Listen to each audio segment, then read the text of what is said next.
Hi, this is Connie Giordano with Walking in Truth Ministry.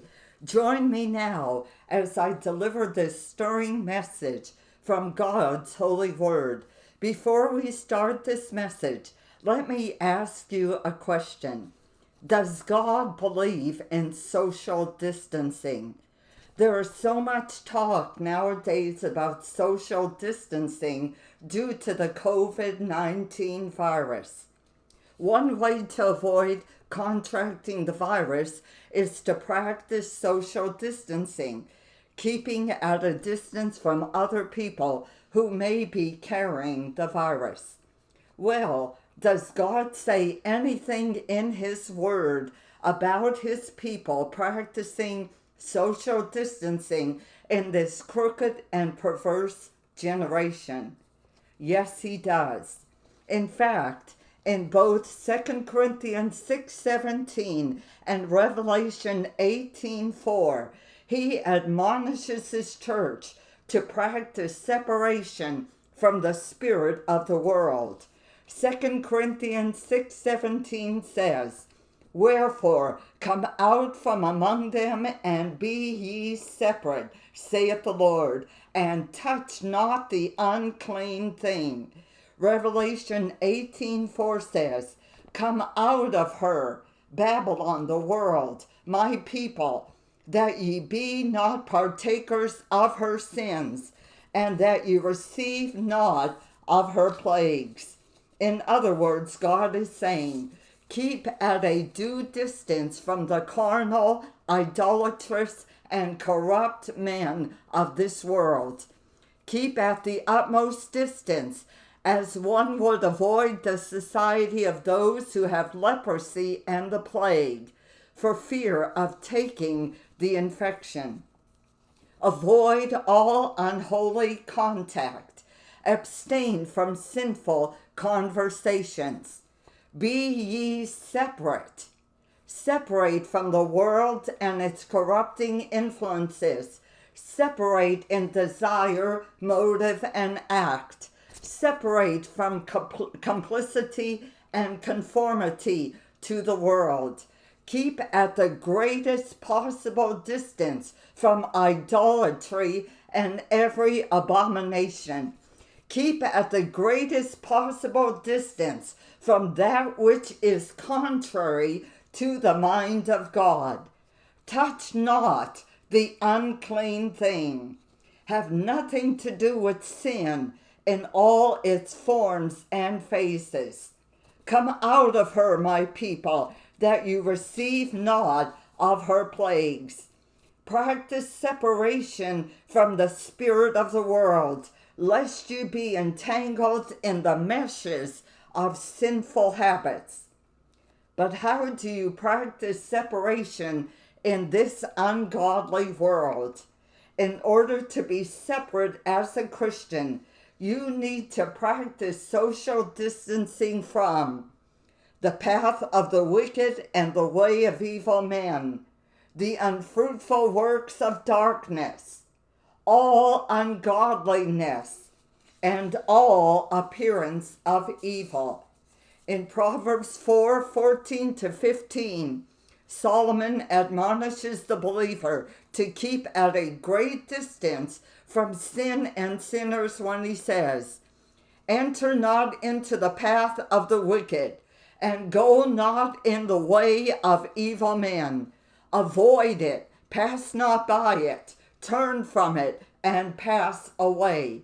In other words, practice social distancing from the path of the wicked and the way of evil men. Do not associate with those whose life is irregular and sinful. Avoid unnecessary familiarity with them and a disposition to comply with their sins. In Ephesians 5:11, the Apostle Paul admonishes the believer in this way, "And have no fellowship with the unfruitful works of darkness." In other words, have no partnership with the works of darkness. Stand apart from them. Have no spiritual identification with them. No thoughts, purposes, or feelings alike. Have no sympathy for them. Make no excuse for them. In Proverbs 9:6, Solomon admonishes the believer to forsake the foolish and live. In other words, abandon all ungodly companions, practices, thoughts, and books. Withdraw from all bad company. Converse not with them. Conform not to their ways.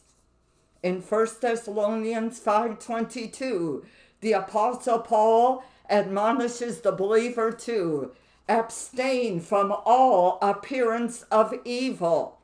In other words, avoid, remove yourself afar off, and hold yourself aloof from every kind, sort, form, figure, or show of that which carries in it the suspicion of evil or leads into it. If it borders on evil, abstain from it. So we see from the Word of God that God does advocate social distancing for his people while they are living in this wicked world. In turn, this is his means for them to save themselves from this untoward generation. Hence, it is up to every Christian to do his part and practice social distancing.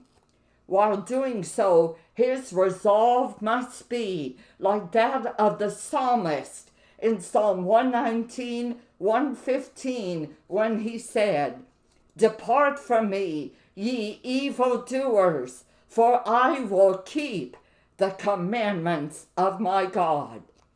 To those whose constant business is to do iniquity, the Christian banishes them to a distance from him.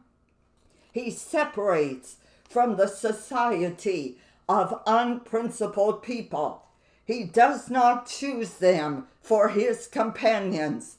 He has no society with evildoers. He keeps at the greatest possible distance from the worldly and wicked men, not in regard to distance of place, but in respect of fellowship and association. His constant resolve is, I am for obedience. I will keep God's commands. Yes, according to God's holy word, social distancing is a mandate for all of God's people when it comes to living in a world that lies in wickedness, in the power of the evil one. Matthew Henry said, if we share with others in their sin, we must expect to share with them in their plagues. The preacher's homiletic commentary added, the safest place is that which is farthest from evil. Only you can answer for yourself. Are you obeying God? Are you practicing social distancing?